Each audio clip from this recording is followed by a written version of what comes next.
I'm Kyla, and today we're making Taiwanese fried pork chop. It's actually a Ding Tai Fung hack, and it's quite delicious and easy to make, so I'm going to show you the recipe now. So we're going to start by marinating the pork chop. I like the bone in because that imparts quite a level of flavor. So let's marinate this.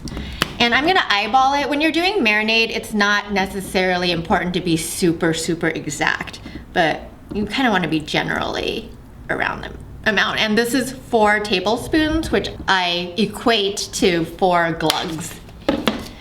So we're gonna do 2 of the Shaoxing rice wine, some garlic powder,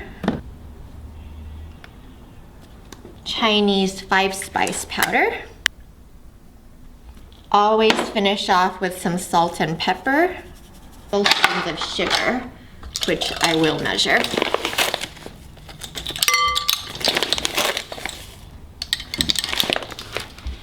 So you just want to massage it a little bit and get it in there. Now, optimally, you'll marinate this for 24 hours, but yesterday we actually tested this recipe with a 5-minute marinade and it tasted great. So let's put this to the side, and we magically have some overnight marinated meat. So these are ready to go into the deep fryer. About 1 cup, and we're gonna do 1 tablespoon of the powdered sugar. Mix to make sure everything's well blended, and make sure they're fully coated. Okay, so we're gonna put in the vegetable oil to fry the pork chops. I like to fry 1 at a time. I think it does better. When you put in more than 1 pork chop, it lowers the overall oil and makes it cook slower. And you want your meat to cook as quickly as possible. You don't want it soaking in the oil any longer than necessary. We're gonna get started on the fried rice while we're waiting for the oil to heat up. Put in 1 tablespoon of butter. I love using butter with my fried rice. Then we're gonna put in 3 eggs. Now here's the thing about making fried rice at home. There's this thing called, we're gonna put in 3 eggs. Now here's the thing about making fried rice at home. There's this thing called wok hei, which is a technique where you get the wok super hot, and Chinese chefs actually take years to master this. Usually you're able to get that kind of heat at a home stove, especially an electric one. So your fried rice may not taste exactly the same as it tastes at a Chinese restaurant, per se. It's just slower. So you want to wait till the eggs are not quite done, because you don't want the eggs to be overcooked. So when they're just, kind of nice in texture, slightly runny but cooked, I'll dump in all the rice. And since the rice has been sitting for a day, you'll need to break it up.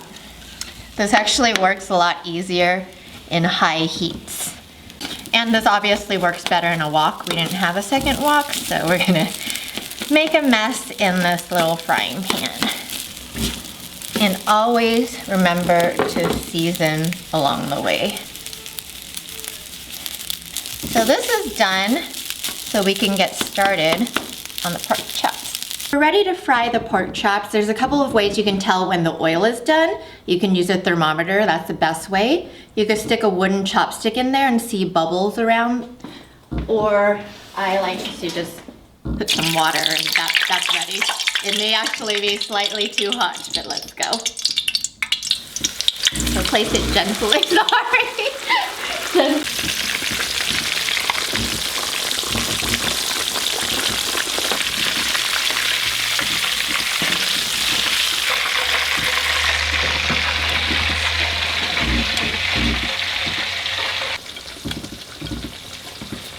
I'll watch this thing. Okay. Nice. Good idea.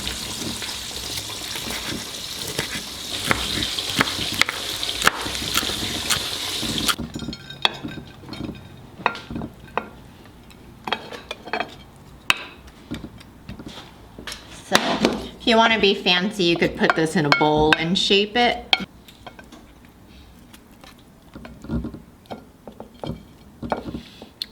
garnish it with some green onions. The marinade for the pork chop really infuses kind of a saltiness to it. And then we added that crust, which is kind of Ding Tai Fung's specialty.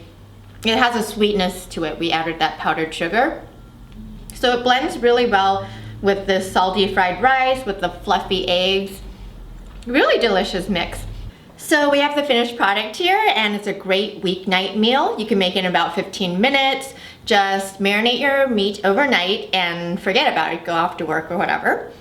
And the taste of it is quite lovely, actually. The marinade gives it a nice salty taste with the kind of sweet exterior. And the fried rice is nicely salted with the green onions. It's really quite delicious, actually.